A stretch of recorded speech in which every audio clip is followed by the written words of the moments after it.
ত্রিপুরার উদয়পুর শহর থেকে একটু দূরে এক শান্ত টিলার উপর দাঁড়িয়ে আছেন রহস্যমোড়া ত্রিপুরা সুন্দরী দেবীর মন্দির। ত্রিপুরার হৃদয়ে অবস্থিত পবিত্র মাতাবাড়ি। দিনের আলোয় যেমন পবিত্র, তেমনি সন্ধ্যার অন্ধকারে যেন আরও গভীর হয়ে ওঠে তার অলৌকিকতা। লোককথায় শোনা যায়, এখানেই নাকি সতীর ডান পা পড়েছিল। সেই থেকেই এই স্থান শক্তির উৎস, বিশ্বাসের কেন্দ্র। যুগের পর যুগ ধরে মানুষ আসে মাতা নোয়ায় আর ফিরে যায় এক অদ্ভুত শান্তি নিয়ে। কিন্তু এই মন্দিরের জন্মের গল্পটা আরও রহস্যময়। নমস্কার, আমি প্রাণজিৎ, আপনারা দেখছেন ত্রিপুরা স্টাডি। আজকের ভিডিওতে আমরা আলোচনা করব ত্রিপুরা সুন্দরী অর্থাৎ আমাদের ত্রিপুরার মাতাবাড়ি মন্দিরের জন্মের রহস্যময় গল্প। মহারাজাদের স্বাধীন রাজ্য ত্রিপুরা দীর্ঘ 1300 বছর ধরে এখানে রাজত্ব করেছেন তারা। 1501 বঙ্গাব্দে রাজা ধন্যমাণিক্যের দ্বারা এই মন্দির নির্মিত হয়। মন্দিরটি কুর্মপীঠ নামেও পরিচিত, কারণ এর আশেপাশের ভূমির আকৃতি কচ্ছপের মতো। মন্দিরের পূর্ব দিকে কল্যাণ সাগর নামে একটি লেক বা হ্রদ আছে, যেখানে অনেক বড় বড় মাছ ও কচ্ছপের বাস। এখানে একটি মা কালীর মূর্তিও আছে, যাকে ষোড়শী দেবী নামে পুজো করা হয়। ষোড়শী কালী মূর্তির উচ্চতা প্রায় 1 মিটার। কথিত আছে, অনেক বছর আগে ত্রিপুরার মহারাজা ধন্যমাণিক্য এক বিশাল মন্দির নির্মাণের পরিকল্পনা করেন। তার ইচ্ছে ছিল সেখানে ভগবান বিষ্ণুর মন্দির প্রতিষ্ঠা করা। সেই মতো কাজও শুরু হয়ে যায়।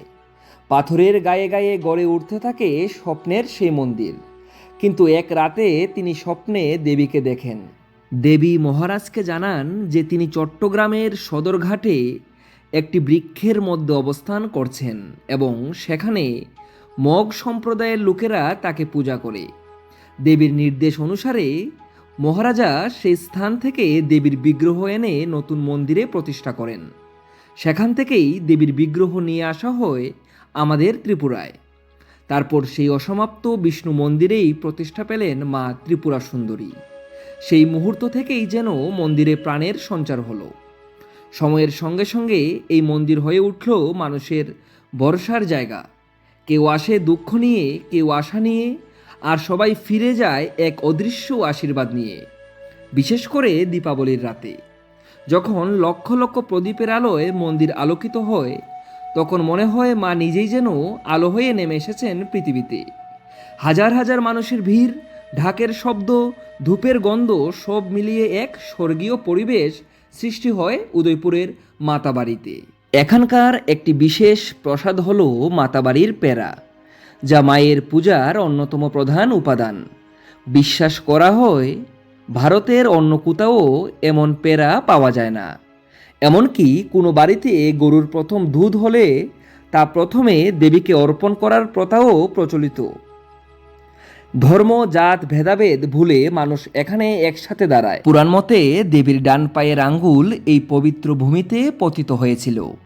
তাই এই স্থান শুধুমাত্র ত্রিপুরার নয়, সমগ্র ভারতবর্ষের ভক্তদের কাছে এক অমূল্য তীর্থক্ষেত্র। মন্দিরের অন্তরে বিরাজমান মা ত্রিপুরা সুন্দরী, কালো পাথরের তৈরি এক অপূর্ব দেবী মূর্তি। শুধুমাত্র ত্রিপুরা নয়, ত্রিপুরা ছাড়াও সমগ্র ভারতবর্ষের দূর দূরান্ত থেকে তথা বাংলাদেশ থেকেও প্রচুর ভক্তরা মায়ের মন্দিরে মায়ের আশীর্বাদ পাবার জন্য ভিড় জমান। নমস্কার, আমাকে শোনার জন্য অসংখ্য ধন্যবাদ। পরবর্তী কোন টপিকের উপর আপনারা ভিডিও দেখতে চান অবশ্যই কমেন্টসে জানাবেন। মা ত্রিপুরেশ্বরী আপনাদের সবাইকে ভালো রাখুন।